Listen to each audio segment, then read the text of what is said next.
We have a question to ask Nancy. This is from a Canadian viewer named Erica from Swan River, Manitoba. I have to do rolled fondant on a square cake, okay? You probably get asked this a lot. Any secrets on how to avoid too much excess on the sides and corners? Well, I'm going to take it from the beginning and then I'll show you with the corners because we'll actually cover this little square cake. It's a cutie. You want to make sure, it is. You want to make sure that you put a crumb coating on it, and this is thinned buttercream.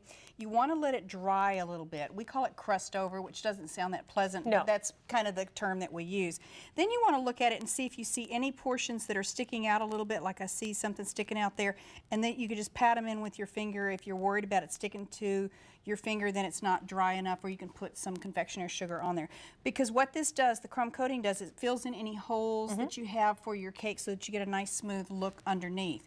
Now I pre-rolled the fondant out, and you can see I've put plastic wrap over it, because if you get a phone call or the kids start crying or something like that, you definitely need to make sure it doesn't dry out. That's when you start having problems.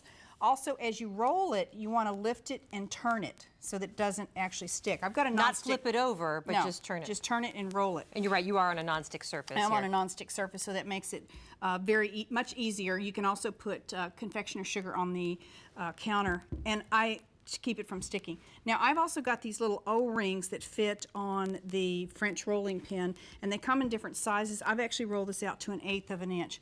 You might want to go to a little bit thicker fondant if you're doing chocolate cake underneath, because you don't want it to show through. Okay. Now don't be afraid to put this on a cake board or put it on your rolling pin to actually move it. And probably the hardest thing for me is to get it to go over and have it positioned so that I have just the right amount on each side. How big did you roll that out? Is there a rule of thumb, like twice the size of the cake, or? No, you want to measure coming up the sides of the cake across and then down, and then add just a little bit more. Okay. And then as you lift it, you can tuck it in, and you can see here I'm just kind of lifting it. It actually stretches with the heat of my hand, and you can see that I have no trouble with my corners. Oh. If you have it too thick, you have a little bit more problem with it. But by lifting and tucking, and you see I have one little pleat there, but that's going to go away when I actually cut around it with my knife. Okay. So you can see how smooth that is, and then you can just take your knife, a pizza cutter, you can do it with a spatula, and you just cut around there. And I'm just going to pull this part away. And you want to make sure you cut all the way through like I didn't right there. Okay. And I'll just show you the one side.